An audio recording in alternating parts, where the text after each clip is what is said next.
Welcome to Slow News Day Live. My name is Steve Poikinen. I'm here in locked down Boulder Creek, California. Um, I haven't really talked too much about the stimulus bill that has been worming its way through Congress recently. So I'd like to go ahead and do that today because it was supposed to pass and it flat the fuck out didn't, and now it's being held up yet again by more Democratic members of Congress, ostensibly for the right reasons.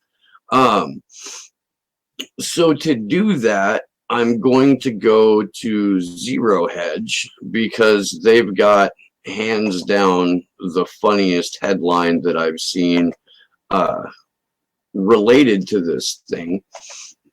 And it is Traders Puke after Bernie Sanders threatens to hold up coronavirus package. Uh, Stocks tumbled into the bell after Senator Bernie Sanders became the latest lawmaker to threaten to hold up coronavirus stimulus package until stronger conditions are imposed on the $500 billion corporate welfare fund.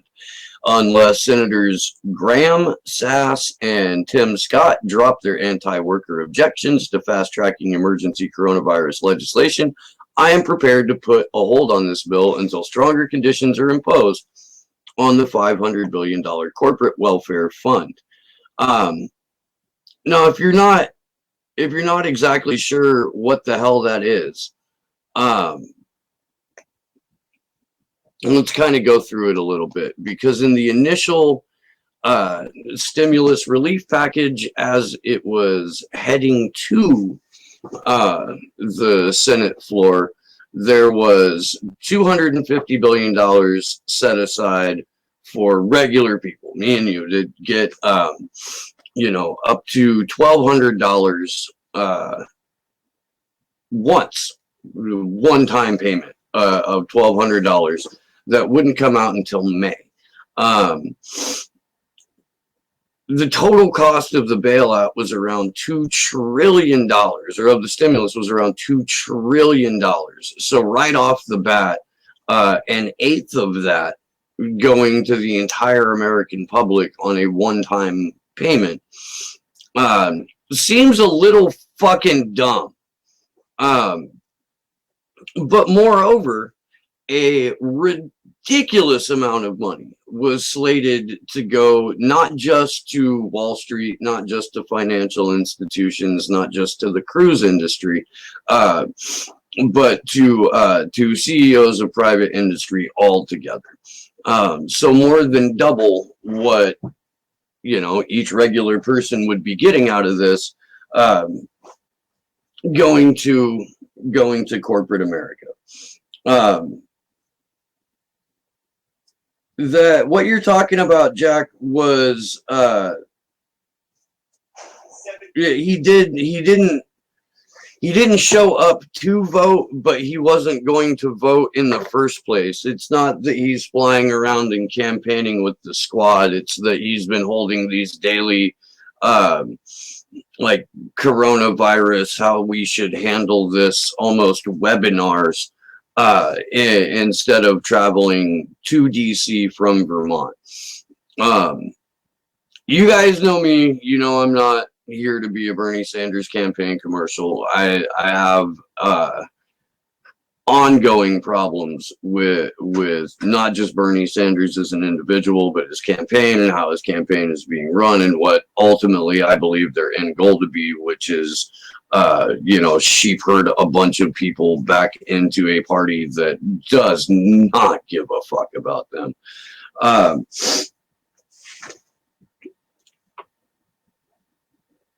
The fact, though, that the market can tumble, I want to go back to this graphic here, Rick, because it's pretty funny. The fact that the market can take such a hit off of Sanders merely announcing that he's going to put a hold on it is absolutely hilarious. So here we are.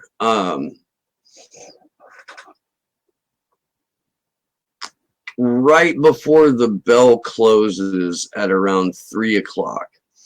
And we had a fairly strong resurgence in the market today based on the hope, if not the certainty, that a stimulus package was going to go through at like 1:45 or something like that East Coast time is when Sanders said he was going to hold up this thing. In the ensuing hour and 15 minutes, we saw almost a full 100 points plummet on the SND. That's not NASDAQ, that's something different. Let me get back over here. So as it stands right now, not even the bullshit stimulus package is getting passed. One more time to recap, $1,200 to qualified people. As far as I know, that doesn't include 1099 or freelance workers yet. I think that's something that if they're going to do some shit like this, you have to think about people who are independently employed and not just part of a massive corporation. The overwhelming majority of the stimulus money going immediately back to the people who have historically tanked the economy. And yeah, nobody would see a check until May. So pretty disappointing all around. If you are California local, you might want to pay a little bit more attention to this than everybody else, but it's going to be emblematic of the way that the country deals with this coronavirus thing, because as goes California, so goes the nation. Our governor, Gavin Newsom, gave an extended press conference today, and I'm going to play parts of that for you guys right meow.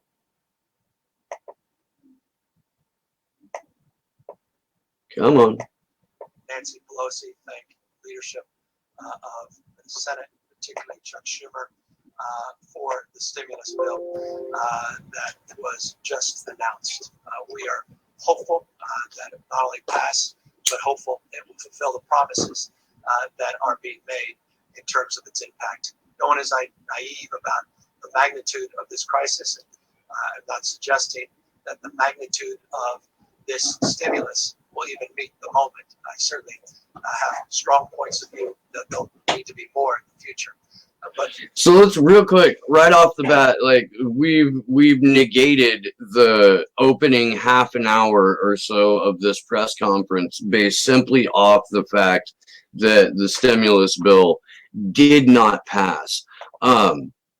Gavin Newsom, like, every other political animal, giving effusive praise to Nancy Pelosi and Chuck Schumer, two individuals who are responsible for, or at least partly responsible, for some of the most soul-crushing, just completely devastating legislation that we've seen over the last 15, 20 years. Chuck Schumer gave that famous quote about Hillary Clinton, that for every blue-collar Democrat we lose in Pennsylvania, we can pick up a suburban conservative, and we can repeat that in Ohio and Illinois and Michigan, all the way to, losing the fucking White House to a game show host. Nancy Pelosi flat out knew that we had a torture program and that we were committing war crimes, and yet still says that there was nothing that she had in front of her that she could impeach George Bush on.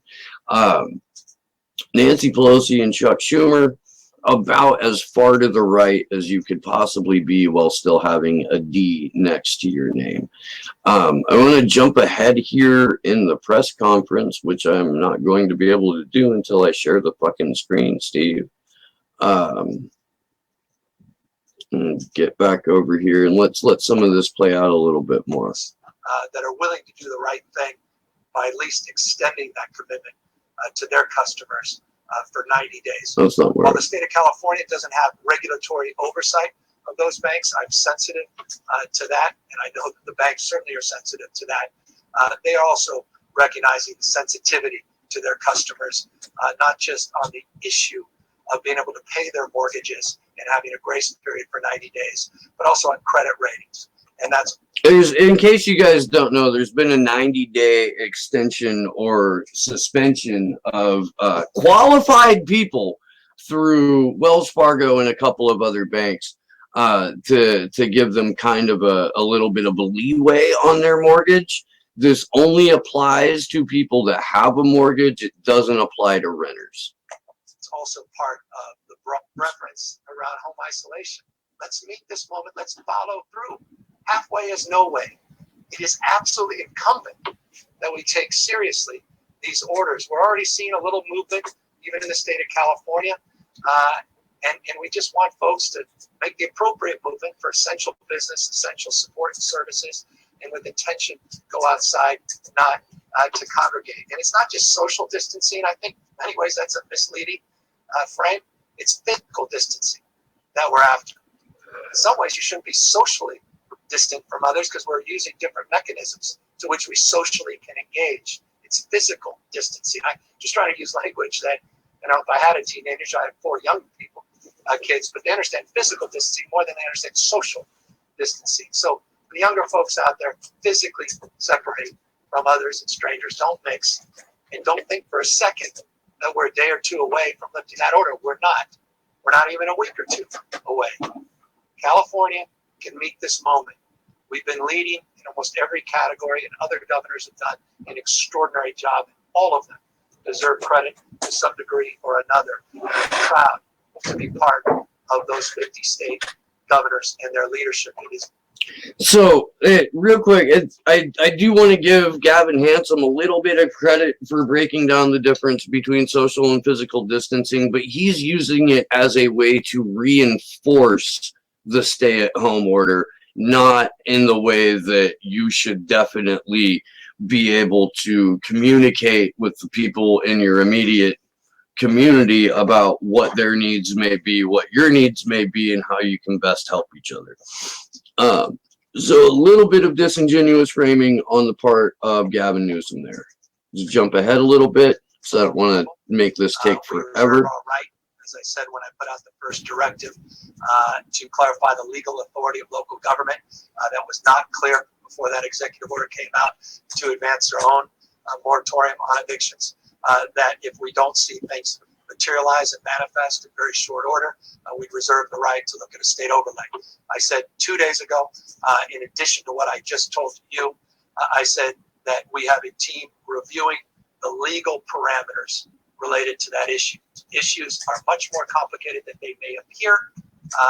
For me, it's practice, not promise. And so we're looking at takings clauses, issues related to law, unintended consequences, and the team is working overtime to work through those issues. When I have clarity on those legal parameters, other states I know have done versions of this, but the state of California has a unique set of circumstances.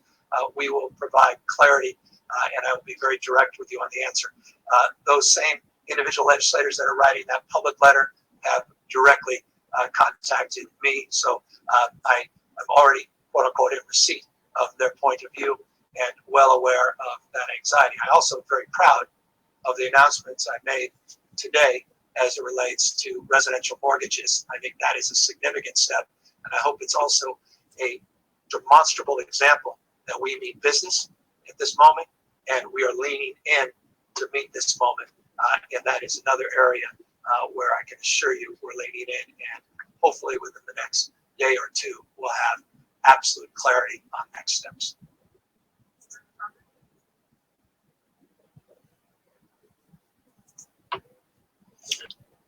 Governor, can you hear me? There we go. Hi, Governor, can you hear me? Oh yes, Doug, absolutely. Hi, Governor, thank you. And I just want to say also on behalf of my reporting colleagues, we really appreciate the opportunity to ask questions whenever you have one of these briefings, since we can't be in the same room, so thanks for making that possible. But as you know, the hospitals are all bracing for a surge that they think could be coming in the next week or 2 in California. And I'm wondering if you have a sense as to how much we are bending the curve or flattening the curve, and maybe that surge won't happen or it won't be as bad as they fear, or what your thoughts are on, is that surge coming, and is what we're doing making a difference? We're preparing always for the worst, and I want folks to know. Some people say, "Well, are we being honest about the worst case scenario? Are we overstating?" No, they're not being honest about it.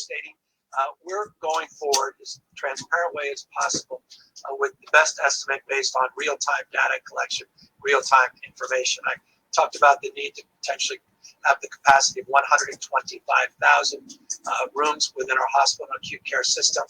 That's the 50,000 that I was referring to a moment ago. I talked about how we're breaking that down between what the hospitals, 416 hospitals themselves would do, and what the state of California is doing. I specifically laid out today that Seton is now open. It's not at the capacity it will be over the course of the next days and weeks, but it is open. And what we're doing in St.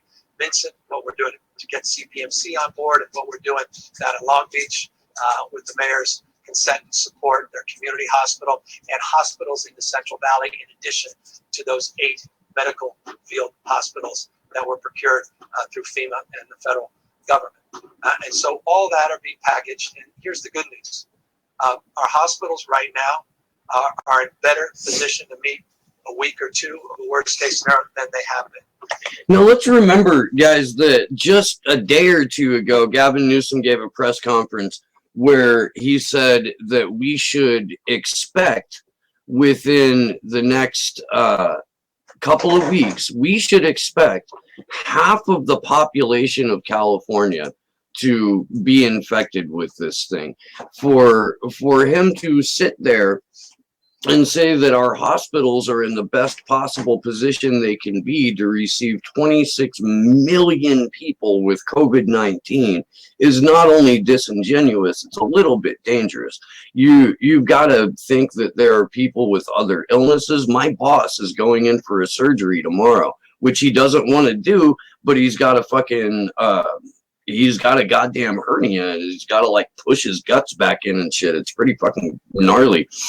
The area where he's going into surgery is directly adjacent to the emergency room, which is going to put him in a much more vulnerable position to catch this thing than if he was going to an upscale, surgery specific center.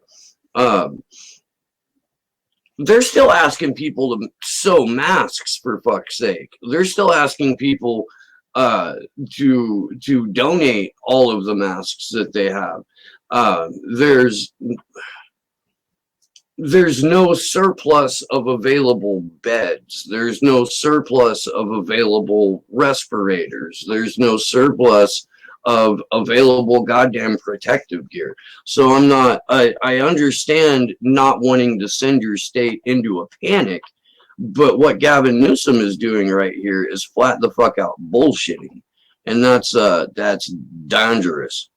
Our ICUs as well, the new ventilators that we've been able to procure, in addition to the 7,587 that we started with within the hospital system. We're starting to get those new ventilators that we've been speaking on. I included, by the way, yesterday 170 that came from the federal government down to LA County in that total number. We've got more protective gear that we're getting out and can't get out soon enough. And I talked about that 100 million just on the N95 masks that we've already identified and locked down that is making its way into the state of California. So we hope we can meet this moment. I'm sober about it. I'm deeply proud of our planning efforts. And I say this not as a point of critique, not as a point not to make any other point. We're going to own this moment. I'm not interested in pointing fingers, advocating responsibility. We're going to own this moment. We need help wherever we can find it, but we're a nation state, and we are resourceful beyond words. And we're. That's the governor of California referring to the state of California as a nation state. If you guys haven't picked up on this, this guy wants to be president one day, and this is part of his audition tape. I'm going to skip ahead a little here because there's a part about the Second Amendment that I would really like to cover before I end this particular discussion. I've expressed concerns that even with the substantial increase in unemployment insurance. No. So, thank you, Governor. Tests seem to have tripled. And so those protocols are being advanced each time someone. Sorry, guys, I'm trying to find this. Where to go? And we distribute special elections in May. God damn it. Beyond that aren't even traditional virus, but the virus really impacted everybody. Virus. No, the process for that bank CEOs are pretty over the issue of guns. Do you believe that gun stores themselves are essential businesses that should remain open during this time? So the question posed right there, and I'm sorry for skipping around a little bit. I thought I had these timestamps marked out just a little bit better in my notes. The question arose because a couple of different California sheriffs have put forth the idea that gun stores are not at all a part of an essential business. The ability to protect your home during what is inarguably going to be a massive surge of unemployment and desperate people looking for anything that they can. That the inevitability of that situation is now basically on our doorstep. So there are certain sheriffs who want gun stores closed down, who want to be able to restrict the sale of ammunition. I told you guys last week that a buddy of mine I grew up with in Indiana told me that when he went to the gun store in Indiana, like just super red state, fucking gave the world Mike Pence and shit. When he went and tried to buy just ammunition, they told him he could have one box of ammunition for one firearm, not one box per however many firearms you own, but one box per. In Illinois, they've already banned the sale of new purchases of firearms. So let's get to Gavin Handsome's answer, because it's really political. It's a straight up politician's answer. I may be the last person to ask this question. Passed a statewide initiative, become the first state in America to do background checks, not just on guns, but ammunition purchases. I believe people's right to bear arms, and I believe that people are exercising that right, but I'll defer to the sheriff in this instance, and I'll defer to sheriffs in their respective jurisdiction for that clarification. So there is no clarification there because there's no official mandate. What he's basically saying is that if you live in a county where the sheriff has decided that your guns and ammo store is not essential, then you are going to lose the ability to be able to go purchase a firearm, purchase ammunition. At what point they take away fishing from us, I don't know. Jason Burmis has made the excellent point that these individual state governors are reading off of a script. That this is a build-up to and a slow rollout to medical martial law, to the ceding of all of our individual liberty at the behest of the state in order to what?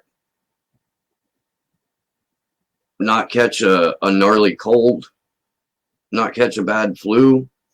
When all of these things are happening, while we've got Gavin Newsom shucking and jiving about what's going to happen to the Second Amendment, while he's using a lot of political doublespeak and a lot of industry buzzwords to say absolutely nothing other than you should go ahead and be afraid and lock yourself down. While that's happening, we need to be cognizant of just how fierce the attack on our individual liberty is right now, and on our collective liberty. We got a general strike. We do. If nobody's going to get a check until May, if nobody's going to be able to sustain their monthly bills, if the entire U.S. population has to go until, you know, the first or second week of May, which is 5-6 weeks from now.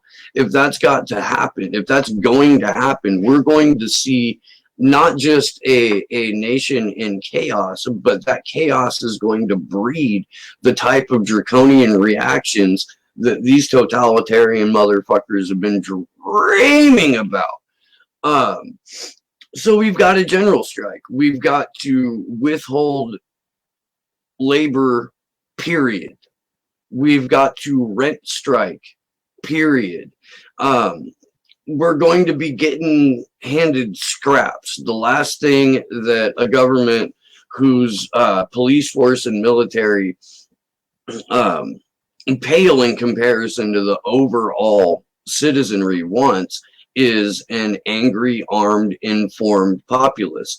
So it's incumbent on independent media to inform, to hopefully not enrage, but at least to clarify some things, and to tell you that yes, right now is a 4:26 p.m. Pacific time on March 25th, 2020. You do have the right to keep and bear arms. I think I'm gonna wrap the press conference thing because most of it is just a bunch of nonsense word. However, if you watched the show before or you're familiar with Eleanor Goldfield to begin with, she's a just brilliant. She's a brilliant woman. She's a brilliant activist. She does a lot of really, really, really good work. I found out about a half an hour or so ago that when she posted on Twitter that she had an article up on her site discussing, you know, all kinds of tips, mental health tips to be good activists, how to fucking I think it even went down to like basic food and medical advice on her website, Art Killing Apathy. If you go to Art Killing Apathy, this is what you find. Absolutely no reason whatsoever that I can think of that they would want to suspend this website other than to prevent hopeful, helpful, accurate information from becoming you know, prevalent and easily accessible. Giant fuck you to Eleanor Goldfield. If you're on Twitter, go to activist Eleanor and send her a tweet and let her know that that you see what's happening to her and you're pissed off about it and you can't wait until she puts out some new material and gets the shit straightened out. I am going to go ahead and wrap. I did want you guys to hear what was going on out of the state of California. I wanted you to know, especially if you live here, what our governor is and isn't doing. Mostly it's a lot of really pretty talk surrounding we're rolling out martial law. There's a moment in there where he very clearly says, you know, do not congregate with people. Do not gather with people. Obey, obey, obey, obey, obey. Y'all know me. I'm not for that. I think if you can find small to large scale civil disobedience, you should absolutely be engaging in that right now. If you are aware of the risks that are involved surrounding banner drops and you feel like you are willing to take on those risks, by all means, go out and do a banner drop. Just be aware of your consequences. I'm about an hour and a half away from tonight's Free Assange Vigil. We will be streaming on Slow News Day and on Action for Assange's YouTube channel, as well as Periscope and Twitch and Facebook through People of the 99%. And if I can fucking remember to do it, I will stream it on Slow News Day's Facebook page as well. This will probably go up, and I'll throw a link to the extended press conference. This particular live stream will probably go up on the Patreon as well. In the meantime, thanks for hanging out, you guys. I love you. I really appreciate the people who show up in the live stream. My show is getting suppressed like it has never been before. I've lost a ridiculous amount of subscribers to a YouTube purge. My numbers are down significantly. I'm fucking getting censored. So if you're so inclined, share the shit out of the show. Tell people about the show. Tell people that we're putting out genuine fucking information out here. And we're having real conversations.